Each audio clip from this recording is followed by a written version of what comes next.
राजस्थान के अलवर जिले में बीजेपी के पूर्व विधायक ज्ञानदेव आहूजा के एक विवादित बयान ने सियासी तूफान खड़ा कर दिया है। ये विवाद तब शुरू हुआ जब आहूजा ने कांग्रेस के नेता प्रतिपक्ष टीकाराम जूली के राम मंदिर दर्शन पर आपत्ति जताते हुए कहा कि इससे मंदिर अपवित्र हो गया और इसे गंगा जल से शुद्ध करने की जरूरत है। इस बयान के बाद मंगलवार को अलवर के अंबेडकर सर्किल पर कांग्रेस कार्यकर्ताओं और दलित समाज के लोगों ने उग्र प्रदर्शन किया, जिसमें आहूजा का रावण के रूप में पुतला बनाकर जलाया गया। आहूजा के इस बयान से कांग्रेस और दलित समाज में जबरदस्त आक्रोश फैल गया है। मंगलवार को अलवर के अंबेडकर सर्किल पर सैकड़ों लोग जमा हुए, जिनमें कांग्रेस के जिला अध्यक्ष योगेश मिश्रा के नेतृत्व में कार्यकर्ता और दलित समाज के प्रतिनिधि शामिल थे।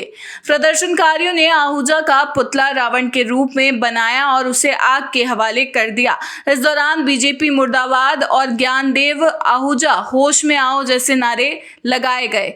जिला अध्यक्ष योगेश मिश्रा ने कहा, ज्ञानदेव आहूजा का बयान न सिर्फ टीकाराम जूली का अपमान है, बल्कि पूरे दलित समाज और कांग्रेस पार्टी के खिलाफ बीजेपी की साजिश का हिस्सा है।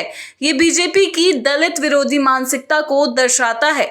बड़े नेताओं ने आहूजा को उकसाकर ये बयान दिलवाया है ताकि समाज में टकराव पैदा हो। उन्होंने आगे कहा कि बीजेपी स्वर्ण और दलित समाज को लड़ाकर अपनी राजनीति चमकाना चाहती है, लेकिन जनता इसे बर्दाश्त नहीं करेगी। प्रदर्शन के दौरान कांग्रेस कार्यकर्ताओं ने बीजेपी पर जमकर निशाना साधा। कुछ प्रदर्शनकारियों ने तख्तियां ले रखी थी, जिन पर दलितों का अपमान नहीं सहेगा हिंदुस्तान और बीजेपी की संकीर्ण सोच निंदनीय जैसे संदेश लिखे थे। पुतला दहन के बाद भीड़ ने अंबेडकर सर्किल से शहर की मुख्य सड़कों तक मार्च निकाला, जिससे कुछ देर के लिए यातायात भी प्रभावित हुआ।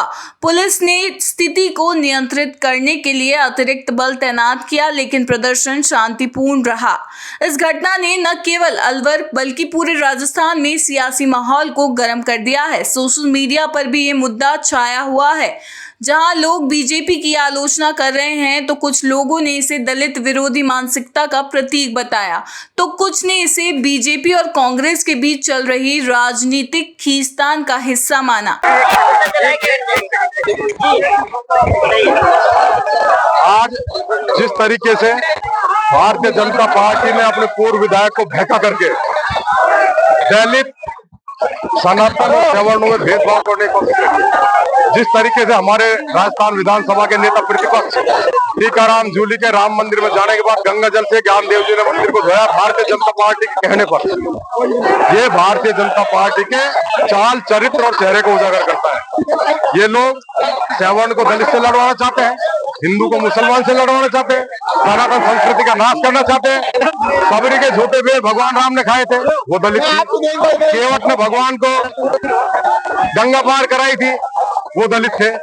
तो भगवान राम तो दलितों का असली हितैषी थे, और आप दलित को मंदिर में जाने पर गंगा जल से मंदिर को धोए, ये नहीं चलेगा। आज इस देश की जनता समझ चुकी है, और अब भारतीय जनता पार्टी का हिंदू, मुस्लिम, सिख, ईसाइयों को लड़ाना, दलित, सवर्ण को लड़ाना, सनातन को, मुस्लिम को लड़ाना, मंदिर मस्जिद करना, ये नहीं चलेगा। इनके चाल, चरित्र, चेहरे जनता के समझ में आ गए। इनको सड़क से लेकर सदन तक हम नंगा कर देंगे। और अगर बीजेपी सच्ची है तो भारतीय जनता पार्टी के पूर्व विधायक ज्ञानदेव जी को पार्टी से निकाल दे, नहीं तो हम सभ्य मानेंगे। नहीं तो अरे सुन लो बहन जी, नहीं तो हमेंगे कि भारतीय जनता पार्टी इस अमर्यादित बयानबाजी में, इस घृणित कार्य में आहूजा जी के कंधे पे हाथ रख के और उनसे काम करवा रही है, और बीजेपी इस देश के आम भाई को भाई से लड़ाना चाहती है।